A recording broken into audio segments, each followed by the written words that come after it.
How's it going, everyone? This is Heis, and we're back with Railroads Online once again. Welcome to episode 7, where we're going to be taking the new and exciting load of rails and a bunch of beams up to the coal mine. If you were a part of my live stream the other day, you'll know that we built a very silly railroad to the coal mine. So we're going to see if we can't run a train over it successfully, and I kind of doubt that that's going to be successful, but we're gonna give it a shot. So this isn't exactly the ratio. I've got 9 loads of beams and 1 of rail, but it'll get me pretty close. Been thinking about this as I was loading up.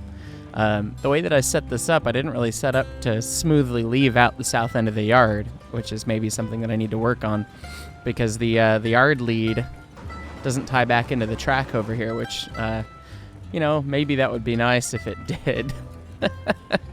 So I have to pull on this stub and then back into one of the outbound tracks and kind of do a zigzag.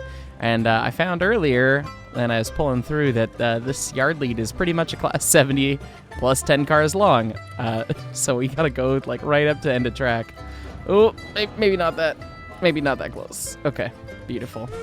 And I'll run back, set the switch, and see how close we are, and then get over on the outbound track, and we're onwards and upwards. And we gotta run all the way to the iron mine, turn around, and then head to the coal mine from there. Yes, that's right. The line to the coal mine starts at the iron mine. No, I would not recommend it. I've been thinking in my head this whole time. I've been talking about different Colorado railroads as we build this railroad. And we talked about the Georgetown Loop and the Colorado and Southern / Denver, South Park, and Pacific when we built the 4% line in the canyon. The 2% line, at least the way it looks, not necessarily its implementation, reminds me a lot of the RGS on the way to the iron mine. And the only thing that I can think of when I think of my coal mine line is the Uinta Railway, because it's just that stupid. So it's going to be fun. We did, on the live stream, I successfully ran a train over that line with hoppers. And I mean, I guess successfully may not be the right word, because there were many issues along the way. I think I threw my hoppers back down the 7% portion of the line back at Poor Mickley about, 6 or 7 times, I think. I had Mickley on, and he fixed my turnback loop at the iron mine. So if you watched my video with Con, you probably saw that we derailed on it 3 times.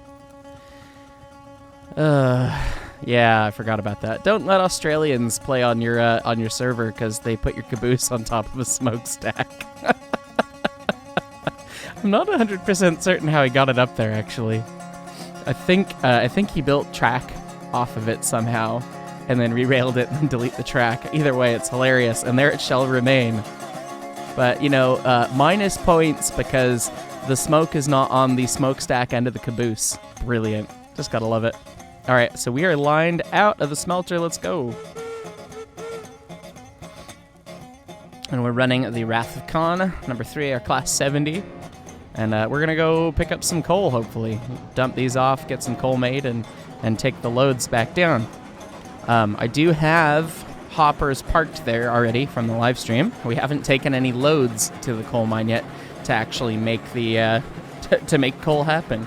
So this is a good 10-car long train, so it'll be interesting to see if we can live with some of the corners. And again, I say corners because some of the curves up there are pretty god-awful.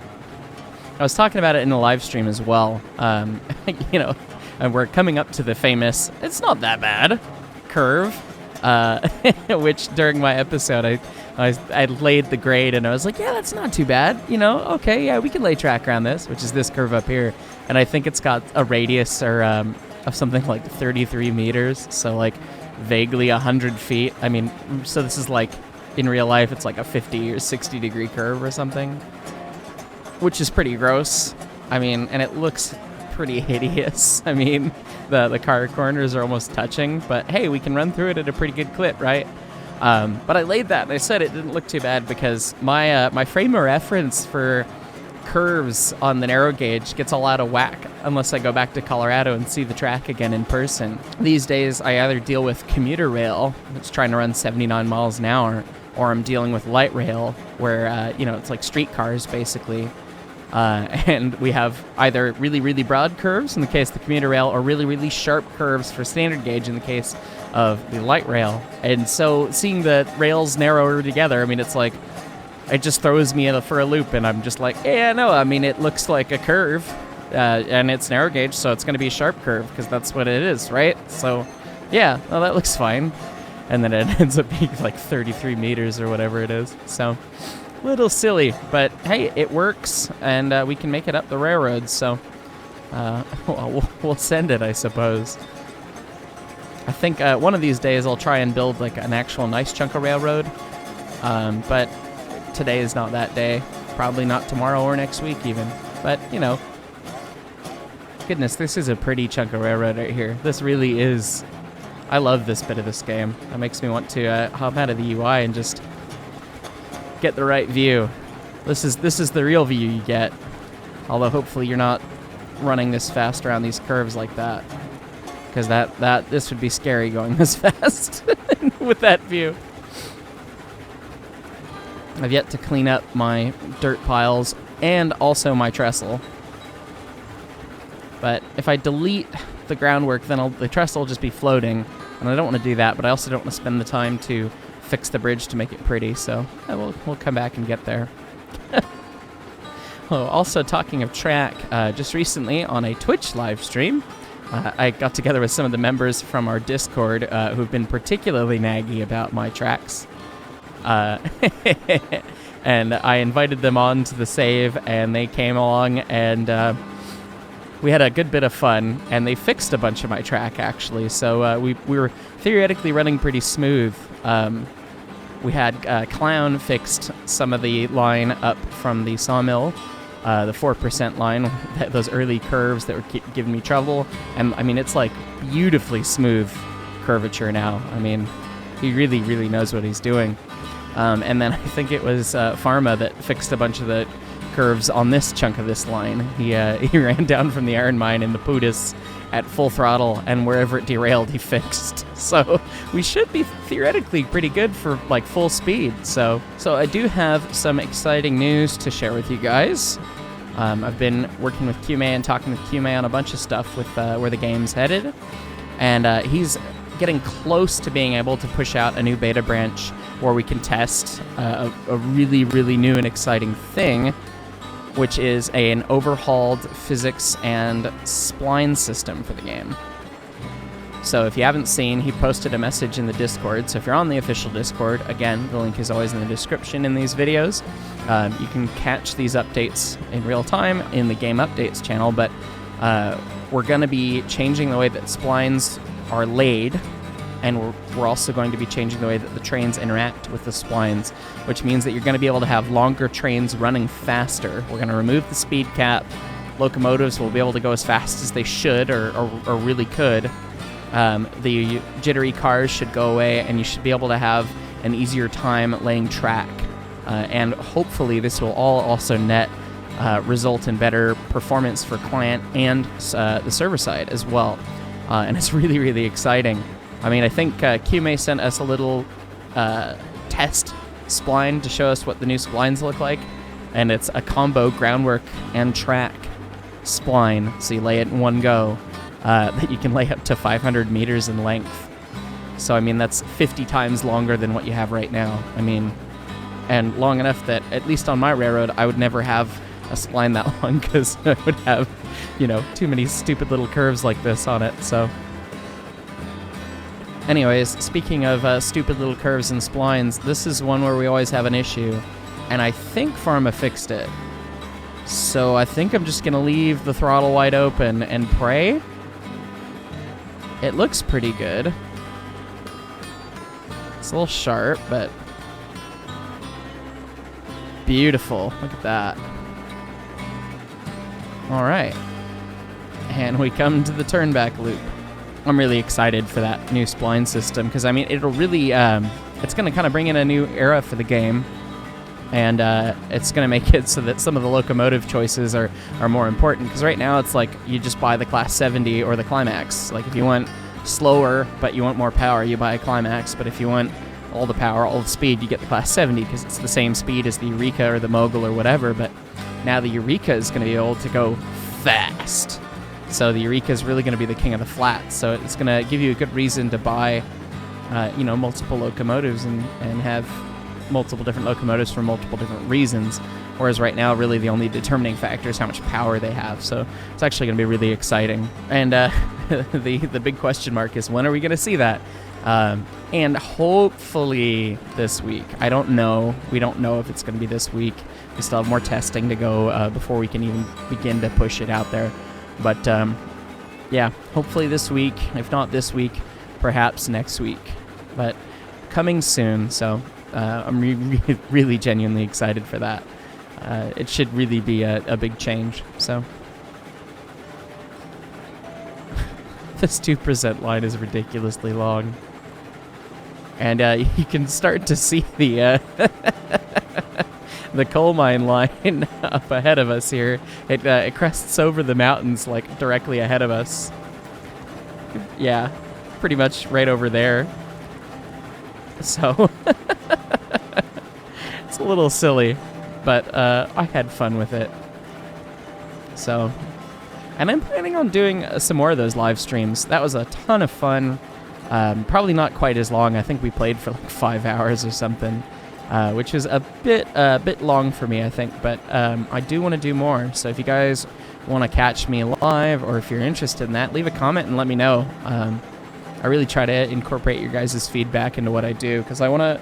I'm having so much fun putting all this stuff out here, but I want to do it in a way that makes sense for you guys too. That gives you the content you're looking for. So. I don't think we changed anything about this, and it's always spooky uphill, so... Okay.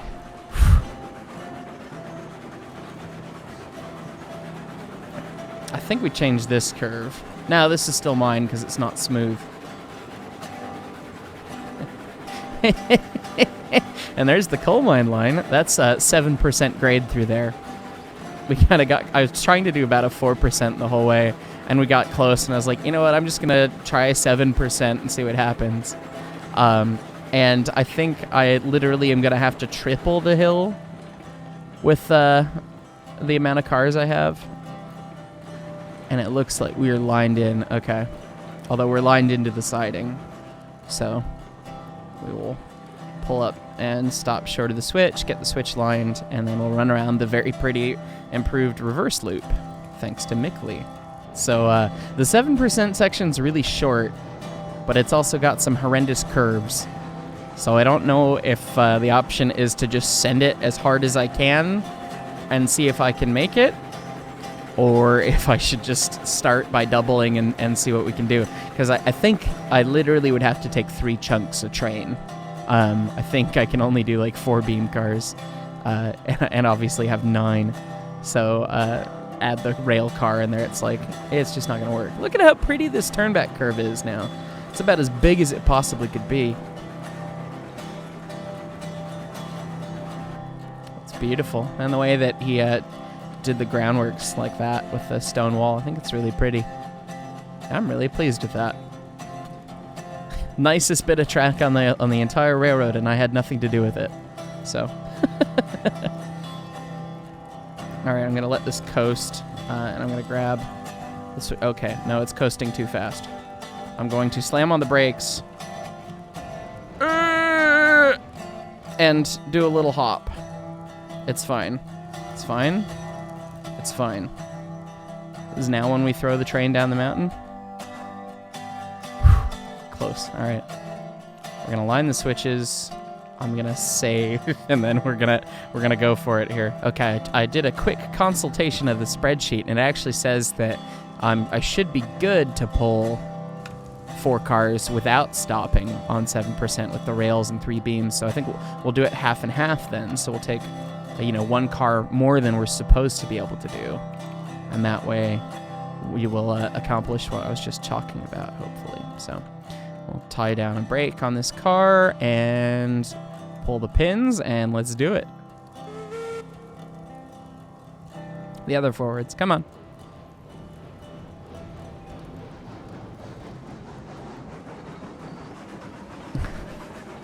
I really just need to get a dedicated locomotive to live up here at the iron mine that can shove on the rear of these trains and then just, you know, send it back down the rail with a partial brake and let it roll into the bump stops back there.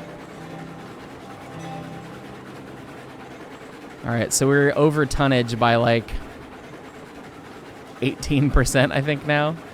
It's only going to be good for like a 6.5% grade by the spreadsheet.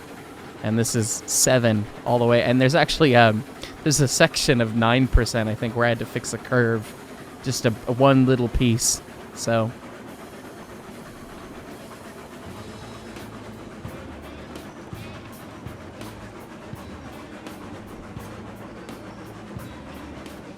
we are bogging down on this pretty bad, though. Oh, that's a kink. That's just a kink. At least bogging down this much, you know, we might have a shot at not dying in all the corners. God, and I tried forever to fix this this curve, and I really just struggled with it. Oh, and this curve up. Yeah, this whole thing's a mess. I think that's the section of 9% right there. All right. God, that looks gross.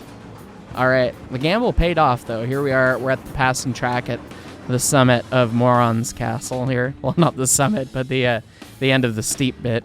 We still have a ways to go. This is flat through here, and then the 4% starts on the bridge. So we're almost all on the passing track here. Okay, looks like we're all in the clear now. And this snaky, silly passing track we have here.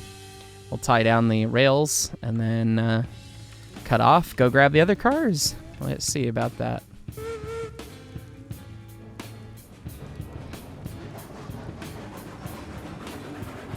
And we'll do the cool kid wave, getting the switch.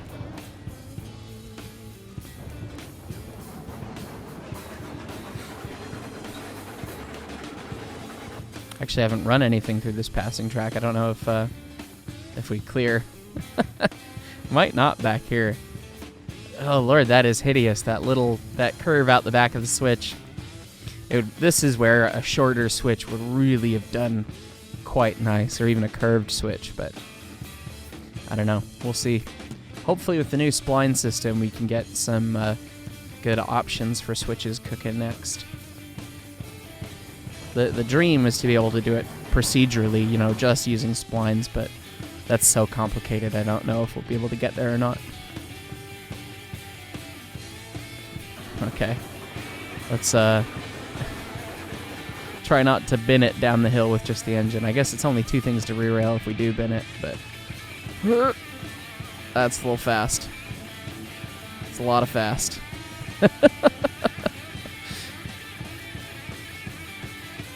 You don't see the drivers go around these quick on these engines.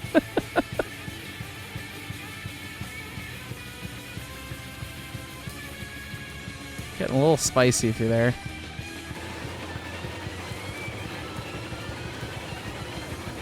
Beautiful. Oh, yep. Boing! And that, ladies and gentlemen, is why there is a speed limit capped right now, because we were above the speed limit. So the locomotives can only accelerate to whatever the speed cap is themselves with their own power. But if you go downhill, gravity can get you faster than that. So obviously going down 7%, we can get going faster than the speed cap. And you could see how it was starting to kind of behave pretty erratically before it came off. I mean, it made it through a bunch of those curves just fine, and then it kind of derailed on the straight for not a whole lot of a reason. I haven't seen that bug in a minute.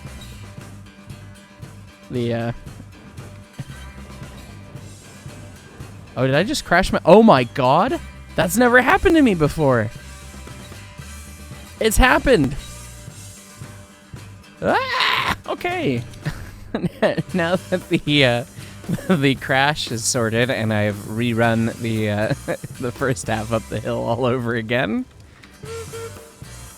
Let's take the second half up the hill. Here we go. All right, this time it should be easier because we only got 5 beams as opposed to 4 beams and then the car rails. And I don't know if there's actually enough space before the 7% begins on the downhill side for me to park these cars beyond it, and I really don't want to throw them down at the iron mine. So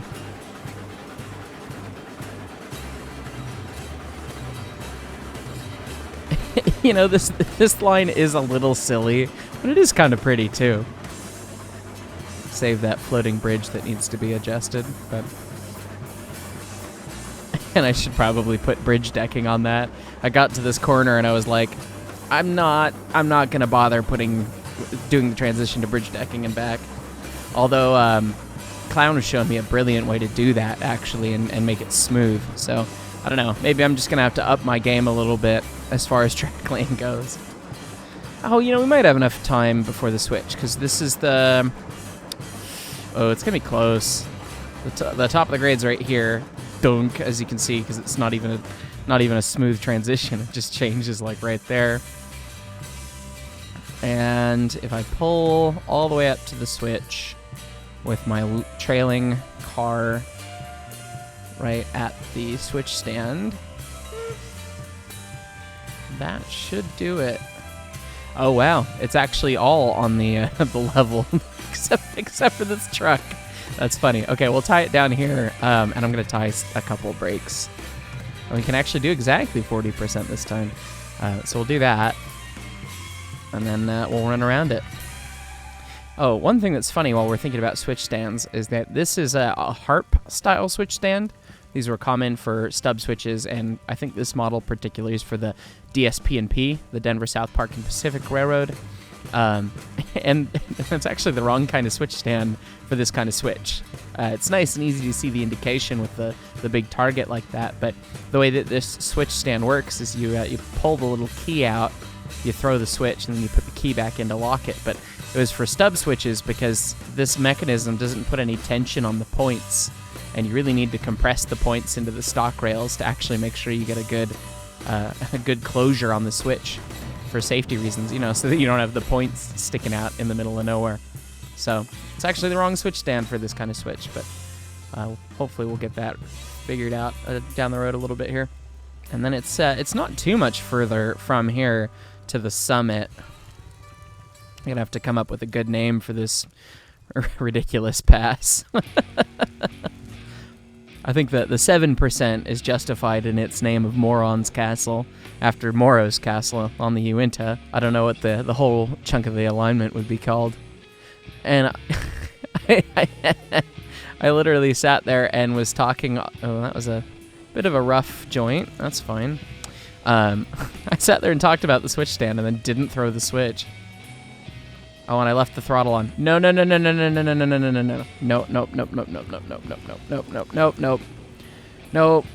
I thought that I shut that off. Oh, cripe. Boing. Well, okay, that's fine. If I derail because of my own incompetencies, that's fine.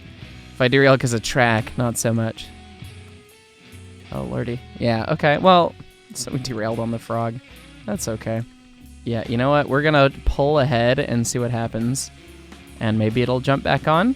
And if it doesn't, I guess I have to couple in first up here. I'm going to couple up. If I can't get it to hop back on, I'll at least have space to put it back on. I was thinking about doing something back there.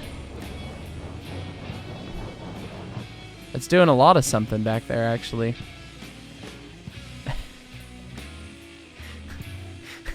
Deja vu. The links are really strong now that all that's kind of sorted with the couplers. So they used to kind of break. You know, people would say that they would break. It wasn't even the links breaking. It was just the hitboxes coming undone, really. And now that they're a bit better, I mean, you can really stringline stuff. It's kind of funny. And this is theoretically flat track, but whatever. It might be a little bit hilly or something. I'll have to check the Minizwerg. I've posted a lot of pictures, but I haven't really talked about it. Minizwerg is a great third-party site put together by Ian76G in the community, where you can upload your save of your level, and you can see where all the track is, and you can see like position of switches, where your trains are. So it's really good if you accidentally yeet something and you don't know where it went. It's good for finding stuff like that, and I mean, it's a really advanced tool, and it's really cool, honestly. So I've been using that for my screenshots. So cheers to Ian76G for putting that tool together. Got me monologuing once again, and I almost pushed this thing down Moron's castle. That makes me the moron, I think. Alright, let's go get this pinned up and see if we can't get to the coal mine here. Let's pull through this very ridiculous corner and head on to the coal mine. So let's do it. Let's go.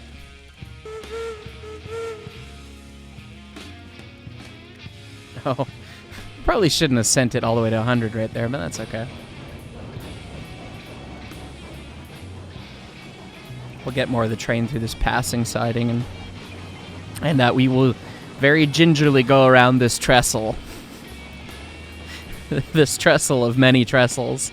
It took me a long time to get this curve. I would say figured out, but that's wrong because this curve is just trash. I really should have found a better place to do the turn back loop. Because this curve is awful. Oh, yeah. Boing. And it's getting spicy. Oh, it's really spicy. It's really spicy. It's really spicy. Oh, lordy. I need the Australians to come back and fix this track. Oh, no. No, no, no, no, no, no, no, no, no, no, no, no, no. I'm stuck in the supports. No! I should have saved. No, I'm going to have to go chase the cars. I can't get out of the supports. Okay. Consequences. Come back, come back, come back, come back, come back, come back, come back. Boing! Oh, thank God the other car derailed and is acting as a handbrake by trying to tear up the railroad out from underneath it. Oh, lordy. Okay, well that was, yeah. That's why that curve's bad.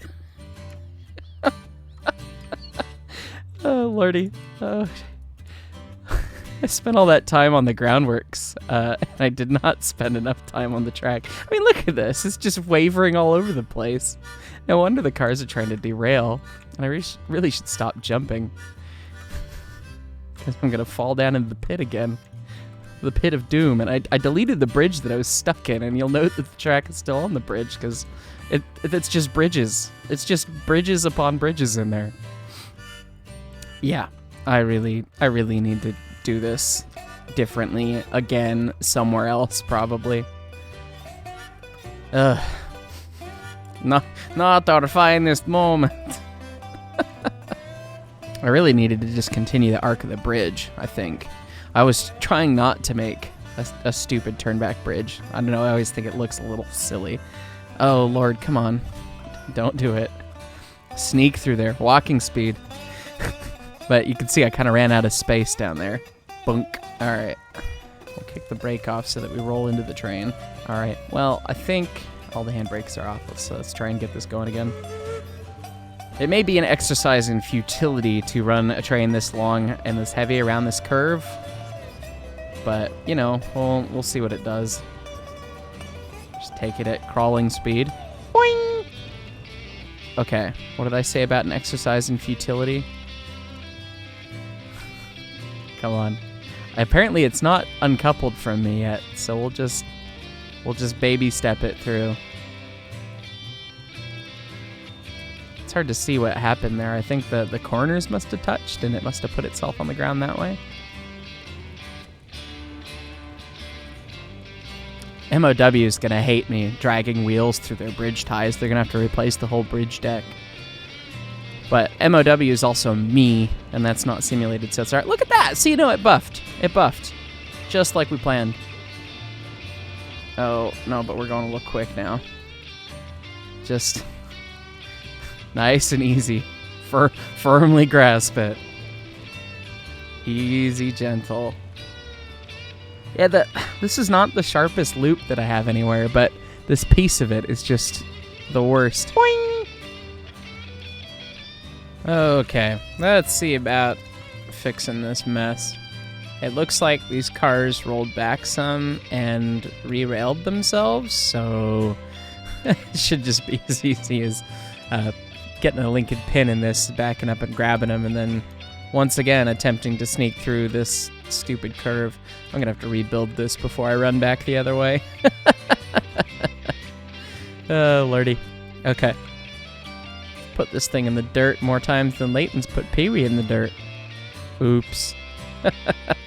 So we hinted at that in the tech tree video that Leighton, Brett, and I did, where we ranked the tech tree, where he said that Pee-wee's not very good off-road. Yeah, he knows that firsthand. I won't throw him too hard under the bus, but Leighton didn't know how to drive stick, and Pee-wee's a stick-shift locomotive, and he was pulling 346 out of the roundhouse with Pee-wee, and he was coming up towards the end of the turntable, and I guess he had a panic moment or something. I wasn't there. I don't know exactly what happened, but he had a panicked moment, basically, and went to try and stop, and Pee-wee's just got a handbrake just like the Porter does. And he was just yanking up on the brake, and it wouldn't stop, and it wouldn't stop, and he went off the end of the turntable. Just put Pee-wee in the dirt. 346 stopped before it, went off into the ground, but he didn't push the clutch in. And if you've not driven a manual transmission or a standard transmission, you gotta have the clutch in to stop the engine sending power to the wheels. So, oopsie. All right, let's see if we can keep this on the rails here. Shiny side down, dirty side up. Oh lordy, that one car is trying to be a little funky back there. Thankfully, it seems like you can drop the throttle off and it kind of recovers. All right, is that all through? I think it's through the sketchy bit at least. So we're gonna highball here.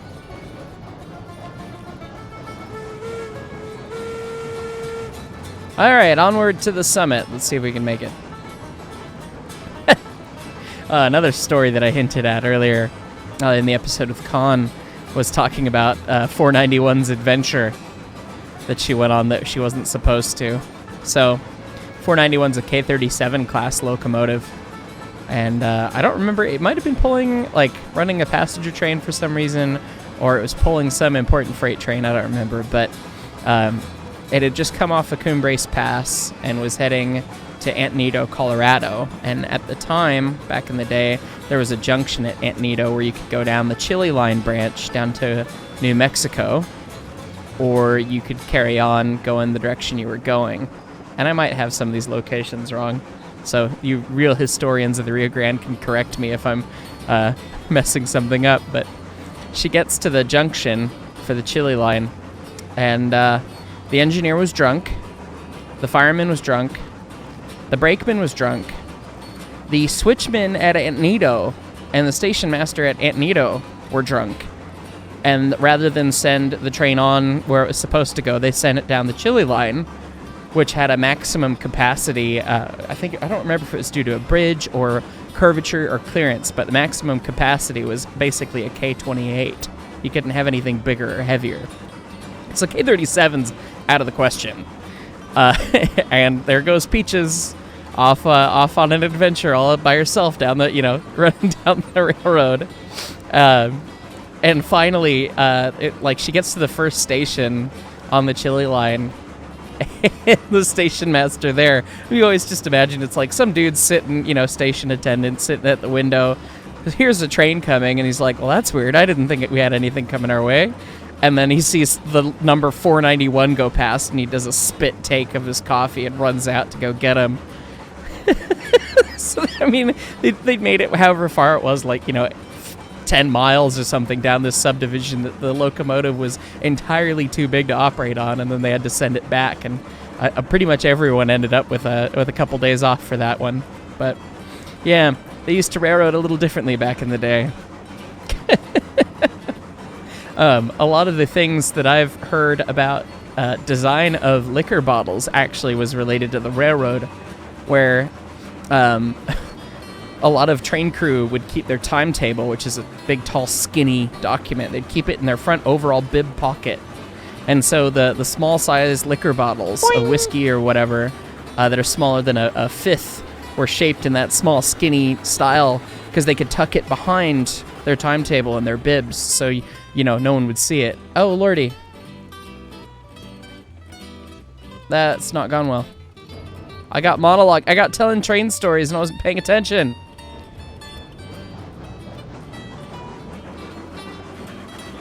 Oh, crap. That car's fouling the track. We're gonna nail it. Boing! Yeah, that's okay. That's about what I thought was gonna happen.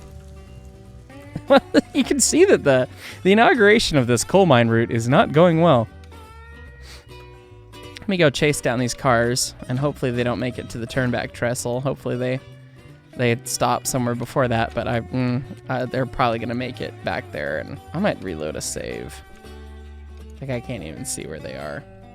All right, I'm gonna watch these fall off the trestle over there, and then I'm gonna reload a save because I really don't feel like chasing those down. And I swear to God, if they just roll perfectly around, no problems. Boing! Oh no, there they go. Okay. Okay, so we're gonna have to be careful this second attempt up this chunk. I'm not sure what put one of those cars on the ground up here. So I guess I'm going to be looking more backwards than forwards, which is kind of hilarious. But thankfully, I'm the only one here, so I'm not going to run into another train.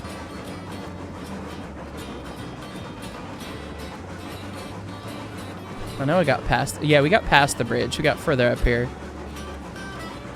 This is pretty up here. Like, it's very much a spaghetti bowl of track, this valley here, with all these different runs from the 2%. Kind of neat though.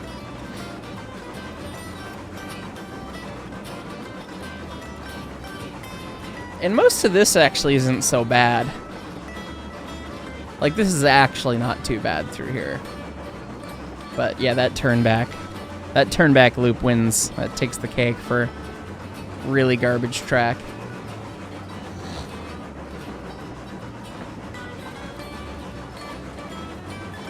And you can hear, I mean, this is 4% grade up this, and this is pretty close to tonnage, actually, up 4%. So that's why we're not walking at full speed here. And we're starting to get close to the summit, I think, once we get up on this kind of bit of ground up here. I think it lessens right here. Yep, so I'm going to ease up on the throttle a little bit, because it was something in here that it didn't like. And it might be this little S-curve that I'm about to go around. S-curves are where a lot of problems can happen. In the modern day, we try to design them where you have at least twice your longest car length between reverse curves. So if you change the direction of the curve, it's considered reverse of the curve you just had. Oh yeah, and you can see that car getting a little wonky back there. I think it is that S-curve through there. Thankfully, 2 times the length of these little narrow gauge cars is still only like 50 feet, so nice and short, but you do have to have a little piece of tangent track or straight track through there. All right, so this is just about Summit. I think Summit's just off this bridge.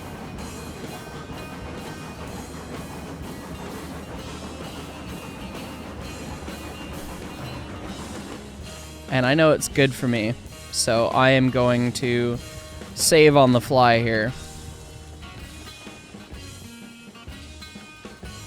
And this is now going to go down 3%. So I'm going to run back and start tying some brakes. And I probably should have left a brake on the locomotive, but we can just get a little spicy, I think. I'm going to do 3 brakes and then pull through it if I need to, because it feels like we're going a little fast. But it's only 3%, and I've done 4% with usually about 2 brakes, so I don't have my cab doors open. How unprototypical is that? All right. Oh, that's a train set curve. Yowza. Alright. Oh, yeah. Yeah, that's a spicy meatball right there. And it can be smoothed out, too. Like, that was just poor execution. That was a bad first draft.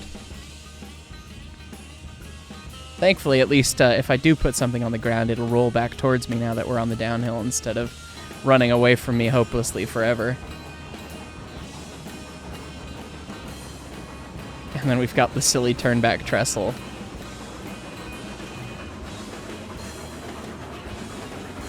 Boing! Someone was telling me that this part... Oh, that's a kink.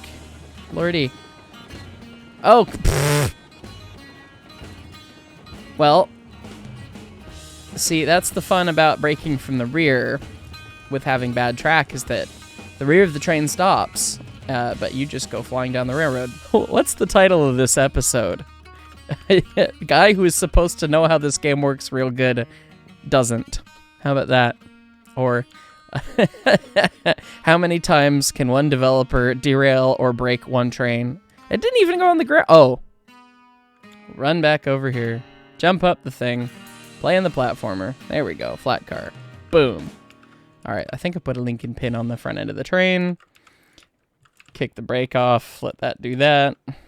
And then we'll slowly roll these into the rest of it. And we'll control speed with the front car. Boing! So it's that bit of track. That piece right there. Yeah, that one, officer.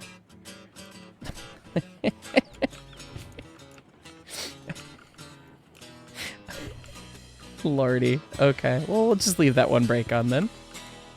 We have another spot to fix, ladies and gents. And I think it's, yeah, it's just the wonky way that the S-curve works right there, I think. If I had to guess. I like to think that there was telegraph communications between these two locations, between the coal mine and wherever these flats left from. So I suppose the sawmill. And the sawmill sent out, like, okay, this is the train order, like, this is the consist that's going with this train. This is what it looks like.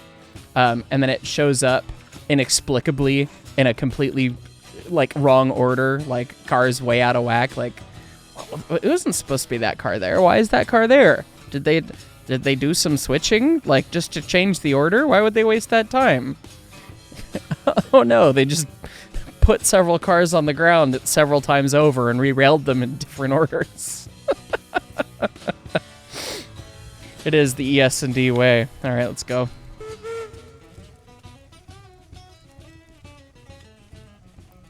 I need to pull through these brakes. All right, we'll pull through it.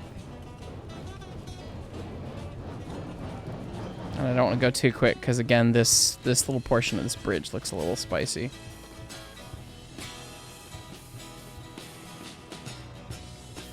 It's a good view of the whole valley down there. There's the refinery over there and the ironworks there. I have half a mind to just build a roller coaster from up here all the way down. Boing! Oh. Or, I mean, we could just use my current track as a roller coaster because apparently it's just a freight car thrill ride at this point. At least it did me the favor of not falling off the bridge. It could have been so much meaner. I'm gonna have to put more effort into whatever my next extension is because this is just sad. Tried to build a ridiculous railroad and I did, but it's also ridiculously not good. Like, it's not just like, oh, why did you build that railroad? That's a silly route. Boing! That's steep grades. It's also, oh yeah, that's your train going all the way down the canyon other than forwards. Or we're just gonna continue to mess up the manifest, I think. Oh, that's gonna not want to work. Okay. How about that? There you go. Good flat car. Don't make me back up to fix this. Thank you.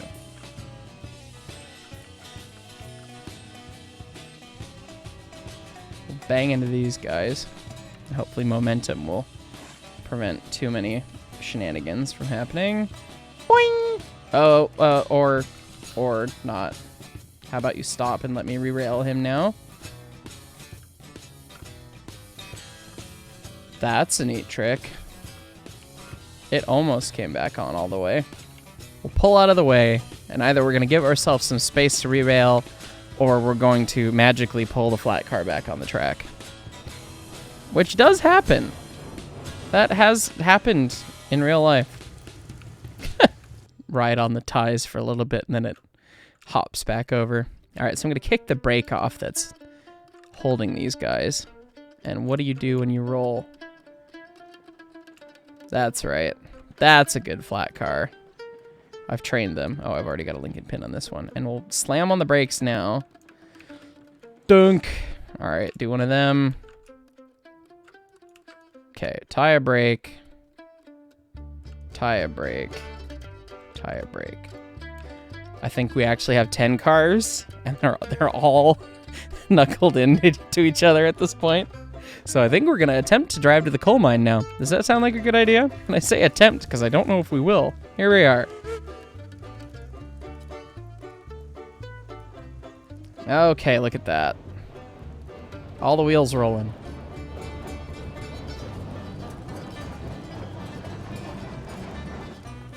You could see a couple stupid ideas tried first before a somewhat sensible line was run through there. Back to my last monologue before I derailed. This part of the map is apparently affectionately called the saddle. It's like the light pass between the coal mine area and then where the refinery is. I've built a route over this before, from the refinery to the coal mine, actually. It's a fun little part of the map to lay a railroad on, honestly. I said on the live stream when I built this that I really wish we could do cuts, because that would have been a very easy cut to make right there to make this railroad so much nicer, not need this bridge. But as I've said in many responses to comments and in many different formats before, changing the way that the terrain is interacted with in Unreal is just kind of out of scope for us right now. Maybe if we port to Unreal 5, it's something that we could do, but there's not really a nice way to do it in Unreal 4, especially considering multiplayer. That really adds a fair bit of challenge to most of the issues we face, because it's like, well, okay, well, you can do physics-based that. You could have physical logs that get dropped into the cars, you know, and then have collisions when they're in the cars, and it's like, well, not when there's multiplayer and then desync and then logs going everywhere. Another steel truss with groundwork to delete underneath it. All right. Nice and straight bit of track. Look at that.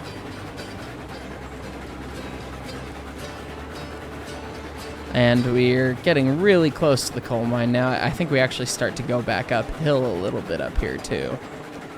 But we're gonna call for our station stop. And the imaginary conductor back there said stop, so. Not that we can continue going. Once we get to the coal mine, we're there. We're at the end of the railroad. There is no more railroad after this. So I guess I could just drive off the end of track, because, you know, I didn't have a conductor telling me to stop, so, you know.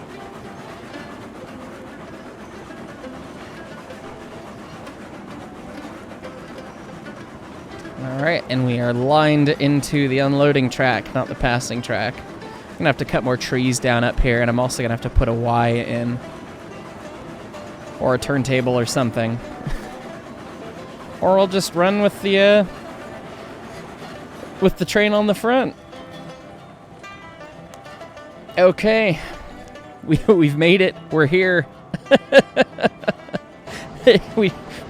We wrecked the train just about as physically often as we possibly could have. But we've made it to the coal mine. We're here, and we're going to start making coal, and I'll be able to start taking some back down and see where the next adventure takes us. But again, I hope you guys enjoyed this video, and I hope you guys enjoy how bad my track is. I sure don't. I need to have some people either spend more time on it myself or have some more friends come on and fix it out for me. But this has been a lot of fun making this series for you guys. So let me know what you'd like to see next or what you'd like to hear more about. If you like this video, make sure you give it a like, subscribe to the channel if you haven't already, and click the bell if you want to know when I post these things. So I'm trying to post a couple videos a week. Anyways, I appreciate you guys. Thanks so much for watching. We'll catch you next time. Peace.